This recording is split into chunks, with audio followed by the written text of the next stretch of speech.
Hello everyone and welcome back to my YouTube channel. And in this video I am going to continue the chapter of class 10th civics, political parties.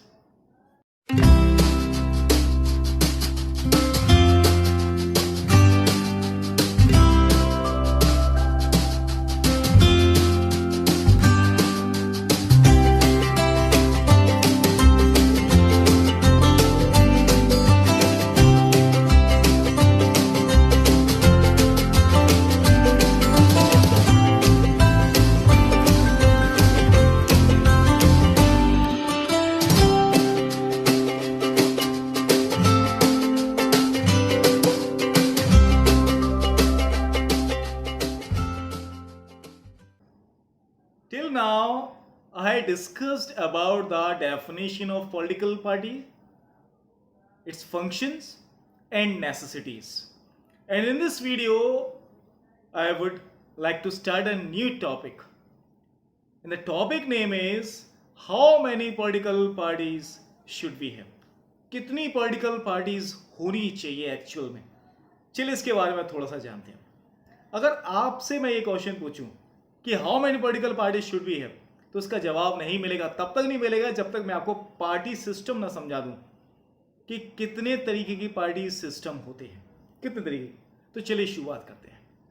There are 3 party system, 1 party system, 2 party system and not a 3 party system, it is multi party system. 1 party system, 2 party system and multi party system. जैसे name बताता है वैसे इनका system है. 1 party system इसका मतलब होता है जहां पर केवल और केवल एक ही पॉलिटिकल पार्टी है major, and that party has only the chance to win in election. For example China, Chinese communist Party वहां पे अकेली है, वहां पे अदर पार्टीज हैं लेकिन they all are in coalition with और in alliance with Chinese communist party. जहां पे केवल एक ही पार्टी है और वही इलेक्शंस होते हैं, उसमें से बस हमें एक चूज करना पड़ता है कि हमें किसे बनाना है. ऑटोमेटिकली सब एक ही थाली के चट्टे पट्टे हैं, what we call in India, and we have to choose from them only. तो that means this system is not a democratic one, it is not a democratic election, क्योंकि यहां पर हमारे पास चॉइसेस नहीं है. ओके, 1 पार्टी क्लियर हुआ. After that we have 2 party system. In this system there are 2 major parties. या तो एक इलेक्शन जीतेगी या दूसरी जीतेगी. इसका मतलब ये नहीं है यहां पे दूसरी पार्टीज नहीं होती. Other parties have the right to exist, they also have the right to contest election, but those parties are not so much weak that they can form the government. लेकिन वो पार्टी इतनी बड़ी नहीं होती है कि वो अपनी गवर्नमेंट बना सकें. इसी वजह से उन्हें 2 पार्टी सिस्टम कहता है, क्योंकि वहां पे 2 ही मेजर पार्टीज होती हैं. अब बात करते हैं multi party system. Multi party, जहां पर 2 से ज्यादा पॉलिटिकल पार्टीज के पास चांसेस होते हैं गवर्नमेंट बनाने के, आइदर इंडिपेंडेंटली और in a coalition with other form of other parties, तो उसे हम कहते हैं multi party system. Multi party system में बेसिक जो फॉर्मूला होता है वो कोलिशन और अलायंस का चलता है. कोलिशन जैसे इलेक्शंस हो गए, and that elections none of the party got its majority, किसी का पार्टी का मेजोरिटी नहीं थी, तो क्या हो सकता था, the party which are likely to be proved, which has more chances to prove its majority, वो हो सकता है कि दूसरी पार्टीज को अपने साथ मिला ले, कोलिशन कर ले, उनके साथ मिलके कोलिशन कर ले और अपनी गवर्नमेंट बना ले. अगर कुछ देखा होगा आपने, कुछ पार्टीज ऐसी हैं जो इलेक्शन से पहले से हमेशा साथ रहती हैं, मिलकर इलेक्शंस लड़ती हैं, उन्हें हम कहते हैं अलायंस. हमारे देश में 3 मेजर अलायंस हैं, UPA, NDA and the left front. UPA का नाम आपने सुना होगा, ये United progressive front alliance, United progressive alliance, ये हमेशा कांग्रेस के साथ रहती है. NDA, it is not a national defence academy, national democratic alliance. NDA का नाम हमेशा आपने बीजेपी के साथ सुना होगा. तो इस तरीके से ये अलायंस हैं जो दूसरी पार्टी के साथ मिलकर इलेक्शंस लड़ते हैं. अब मैंने आपको तीनों पार्टी सिस्टम समझा दिए, and the main question is कौन सा पार्टी सिस्टम होना चाहिए, कौन सा पार्टी सिस्टम. तो मेरे हिसाब से ये जो क्वेश्चन मैंने पूछा है वही गलत है.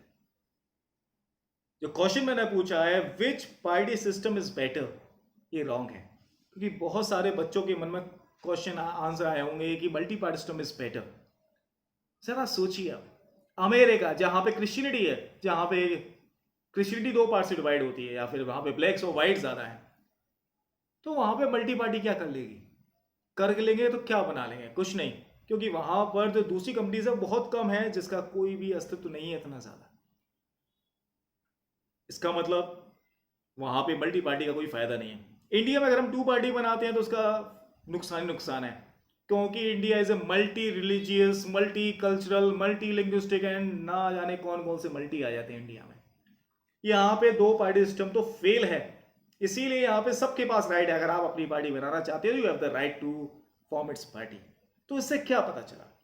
पार्टी सिस्टम कोई एक ऐसा सिस्टम नहीं है which can be involve on many occasion separately. We can contest election this time with two party system, other time multi party. ये नहीं होता है, ये एक बहुत लॉन्ग प्रोसेस है जो काफी लंबे समय से चलता आ रहा है। ये हमारे सोशल पॉलिटिकल या कल्चरल रिलेशंस पे डिपेंड करता है, हमारी सोसाइटीज पे डिपेंड करता है कि हमारी सोसाइटी कैसी है। इंडिया में बहुत सारे तरीके के लोग हैं, इसीलिए हमारे यहाँ पर मल्टी पार्टी सिस्टम बनाया जाता है। मल्टी पार्टी, तो मेरे हिसाब से आपको ये टॉपिक क्लियर हुआ होगा। अब इसके बाद हम बात करते हैं नेशनल पार्टीज। देखिए, हमारे देश में अपने बहुत सारी पार्टीज के नाम से होंगे, लेकिन उसमें भी आपको पता है कि दो तरीके की पार्टीज होती हैं। सबसे बड़ा कंफ्यूजन जो होता है वो ये रिकॉग्नाइज करने में होता है कि which party is a national party and which party is a state party. हालांकि हमारा देश एक फेडरल गवर्नमेंट है, फेडरल सिस्टम है, जहां पर two kind of political parties होती हैं। आजकल ज्यादा दुनिया में ऐसा ही है। कुछ पार्टीज ऐसी होती हैं which have their federal unit present in one or two states only, or one or two units only, and there are some of the parties which have their units in several or all units of the federation. इसे कहते हैं हम national parties. जो party एक बड़ी party होती है, that party is known as national party, और जो पार्टी पॉलिसीज, प्रोग्राम और स्ट्रेटजीज डिसाइड करती है नेशनल लेवल पर, उसे हम नेशनल पार्टी कहते हैं। तो कोई एक इलेक्शन कमिश्नर के बारे में आप जानते हो, आपने 8th क्लास में पढ़ा होगा। ये जो है वो बड़ी पार्टीज को एक स्पेशल फैसिलिटीज देता है। वो उन्हें एक यूनिक सिंबल देता है जो केवल उसके पार्टी के मेंबर ही यूज कर सकते हैं। आपने कई सारे सिंबल्स के बारे में सुना होगा। आपने, जैसे एग्जांपल हम बात करते हैं, बीजेपी का सिंबल क्या है, बीएसपी का क्या है, समाजवादी पार्टी का क्या है। ऐसे कई सारी पॉलिटिकल पार्टीज, इनके सिंबल्स अलग अलग हैं। ये वो पार्टीज होती हैं जो एस्टेब्लिश्ड होती हैं, और इन पार्टीज को हम रिकॉग्नाइज्ड पॉलिटिकल पार्टीज कहते हैं। अब देखो डिफरेंस क्या होता है। डिफरेंस पता करने के लिए हमें कई सारी चीजों पे ध्यान देना पड़ता है इसमें। जैसे कि जब हम सिलेबस की बात करते हैं, आपके बुक की बात करते हैं, तो आपके बुक में केवल एक डिफरेंस मेंशन्ड है about the state party and the national party.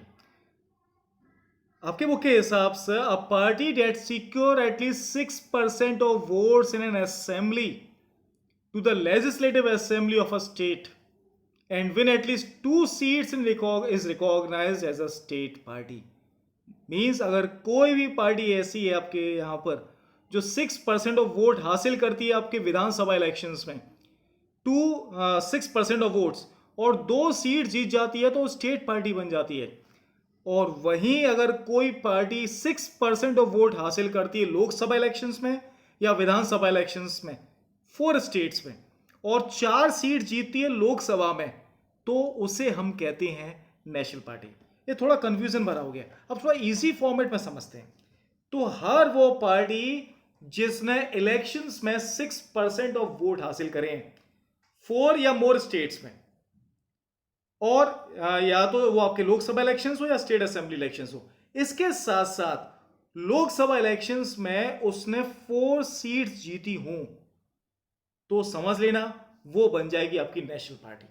अगर ये पॉसिबल नहीं होता है तो एक कंडीशन और होती है, अगर वो 2% of Lok Sabha 2% of seats Lok Sabha की जीत जाती है 3 डिफरेंट स्टेट से, 2% ऑफ सीट कम से कम लोकसभा इलेक्शंस में फ्रॉम 3 डिफरेंट स्टेट्स, तो वो नेशनल पार्टी बन जाती है। या फिर अगर कोई भी स्टेट पार्टी के क्राइटेरिया पास कर लेती है 4 स्टेट तक, तो वो ऑटोमेटिकली आपकी नेशनल पार्टी बन जाएगी। A party which stands as a state party in 4 states, तो वो आपकी नेशनल पार्टी बन जाएगी। इसके साथ साथ हम बात करते हैं स्टेट पार्टी की। स्टेट पार्टी में अगर जनरल इलेक्शन है तो उसे 6% ऑफ वोट मिल जाए। याद रखना, कम से कम 6% ऑफ वोट उसके हक में आने ही चाहिए किसी भी स्टेट से, और 2 सीट्स उसे जीतनी है, तो वो क्या बन जाएगी आपकी स्टेट पार्टी, 6% ऑफ वोट्स और 2 सीट्स। या फिर एक क्राइटेरिया और होता है, 6% of votes 6% of votes in the state at a general elections to the Lok Sabha, और कम से कम 1 सीट जीत जाए वो लोकसभा से। 6% ऑफ वोट के साथ लोकसभा की 1 सीट जीत जाती है, तो वो आपकी बन जाएगी स्टेट पार्टी। या फिर 3% of total number of seats अगर वो किसी भी स्टेट के इलेक्शन में जीत जाती है, 3% ऑफ वोट या कम से कम 3 सीट्स, जो भी ज्यादा है, 3% ऑफ वोट्स या 3 सीट्स, तो वो बन जाएगी आपकी स्टेट पार्टी। इसका मतलब ये है कि 3% सीट जीतनी है। कोई कोई स्टेट्स ऐसे हैं जहां पे बहुत कम सीट्स हैं, तो कम से कम 3 तो जीतनी है, या 3% जो भी ज्यादा हो। और इसका एक क्राइटेरिया और है, हर 25 सीट्स में से लोकसभा इलेक्शंस में अगर वो 1 सीट जीत जाती है, हर 25 सीट्स में से 1 सीट जीत जाती है, तो वो बन जाएगी आपकी स्टेट पार्टी। या फिर टोटल लोकसभा इलेक्शंस में 8% ऑफ वोट हासिल कर ले, तो वो आपकी क्या बन जाएगी स्टेट पार्टी। तो दिस इज द डिफरेंस। अब डिफरेंट पॉलिटिकल पार्टीज के लिए हम डिफरेंट वीडियो पढ़ेंगे। तब तक के लिए गुड बाय।